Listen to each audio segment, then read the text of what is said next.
यज्ञ चल रहा है। देखो, एक यज्ञ चल रहा है।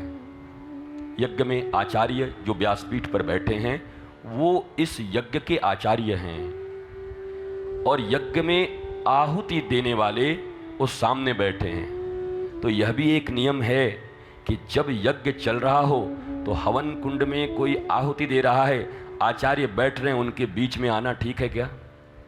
बताओ ब्रजवासियों, बोलो। नहीं है ना?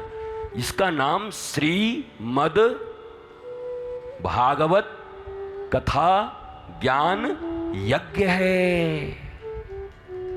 यज्ञ का अर्थ ये है, whoever may be you are, यज्ञ के दौरान, अब तो 6-7 दिन से चल ही रहा है, अब क्या करें, नियम ऐसा है, करना है, न करें तो महाराज हो ही नहीं पाए। पाणी जी बेचारे अकेले पड़ जाएंगे, कहाँ तक करेंगे फिर। हाँ, जो बढ़िया नाम उम न लिया जाए तो कहेंगे अच्छा पाणी अगली बार तो करियो, तुम्हें बता रहे हैं हम।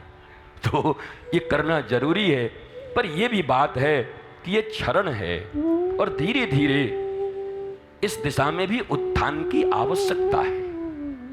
व्यासपीठ और यज्ञ करने आए हुए उन यजमानों के बीच कोई व्यवधान नहीं होना चाहिए। 3 घंटे तक वो लगातार वो मंत्रों से यज्ञ चल रहा है, एक भी आहुति गड़बड़ न होने पाए, एक शब्द भी जो कर्ण में आने वाले हैं उसके बीच में कोई व्यवधान न होने पाए। यही यज्ञ है मैया, इसी यज्ञ को श्रेष्ठ यज्ञ कहते हैं। धीरे धीरे जो खामियां आई हैं उन्हें हम ही तो दूर करेंगे, कौन करेगा?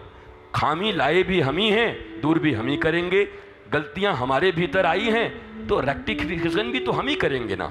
नहीं करेंगे तो सब एक औपचारिकता बन जाएगी, सब इवेंट बन जाएगा, ऐसे आना जाना बैठना इवेंट। और याद रख लेना, इवेंट से किसी का मंगल नहीं होने वाला। हम भी इतना जाने महाराज, कछु नहीं होएगो। इवेंट बन गया अगर ये ना तो कुछ नहीं होगा। ये विशुद्ध वैदिक वेद का भी सार, वैदिक यज्ञ तो वैदिक यज्ञ है माधव दत्त जी। पंडित जी महाराज सुनिए आप, वैदिक, परंतु श्रीमद् भागवत क्या है? निगम कल्प तरोर गलितम फलम सुख मुखाद अमृत द्रव संयुतम पिबत भागवतम रसमालयम मुहुरहो रसिका भुवि भावुका। श्रीमद् भागवत वेदों का सार है। वेद में तो तना भी हैं, जड़ भी हैं, कसैले थोड़े पत्ते भी होंगे, पर वेदों का सार तत्व निकालकर जैसे चैवन्य प्राश बनाते हैं, जैसे तुलसी का सत बनाते हैं कि भाई सत है इसमें पूरा का पूरा, वैसे ही समस्त वेद वेदांत सार शास्त्र सिद्धांत जितने भी भारतवर्ष दुनिया में सनातन में ग्रंथ हैं उनका मूल सार तत्व और रस अगर कुछ है तो श्रीमद् भागवत कथा है महाराज। ये मूल है। तो इस यज्ञ को कैसे होना चाहिए? उस वैदिक यज्ञ में जैसे इतनी सी भी त्रुटि होने पर, अरे एक त्रुटि हो गई उद्दात और अनुदात की, तो इंद्र से मरने वाला शत्रु न पैदा होकर इंद्र को मारने वाला शत्रु पैदा हो गया। दुष्टः शब्दः स्वरतो वर्णतो वा मिथ्या प्रयुक्तो न तमर्थमाह स वाग्वज्रो यजमानं हिनस्ति यथेन्द्र शत्रु स्वरतो पराधात्। केवल उद्दात और अनुदात का कमाल है। जिस पर बल देना था इंद्र पर बल न दे करके, और इंद्र शत्रु विभर्धस्व करके केवल उद्दात हो गया। जहां अनुदात होना था तो फल उल्टा हो गया उस यज्ञ का। वो तो मामला बन गया वृत्तासुर से कि बेचारा भगत जैसा आदमी थोड़ा निकल गया, नहीं इंद्र की इंद्राई निकाल देता। वो तो इंद्र को तो खिलौने की तरह खिला रहा था वृत्तासुर। वृत्तासुर भागवत के आचार्य के रूप में जाने जाते हैं, आचार्य वृत्त। महाराज महाप्रभु वल्लभाचार्य जी पुष्टि मार्ग में जरा देखिए इस चतुश्लोकी एक तो वो भागवत है और ये वृत्त भागवत भी कहा जाता है। उधर अहम एवास मेवाग्रे और इधर अहम हरे तव पादई कमूल।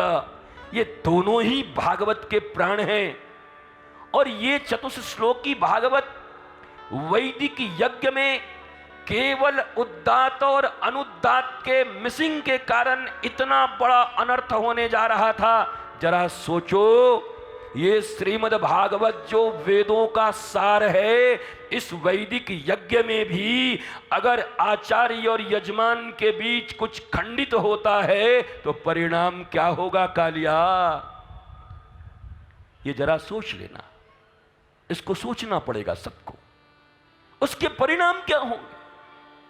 अगर शुद्धता न बची, पवित्रता न बची तो कैसे चलेगा? कोशिश करें, रोज प्रयत्न करें, हर भागवत में कुछ न कुछ उत्थान करने का प्रयत्न करें, पतन न हो।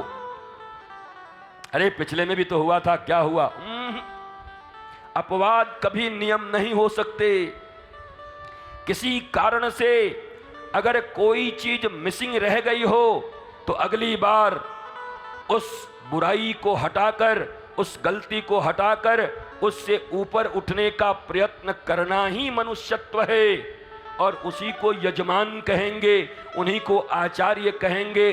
गलतियों को कभी भी माइलस्टोन नहीं माना जा सकता। अरे उन्होंने भी तो किया था, उन्होंने भी तो कहा था पिछली बार तो ऐसा हुआ था तो हम अभी ऐसे करेंगे, ये नहीं चल सकता।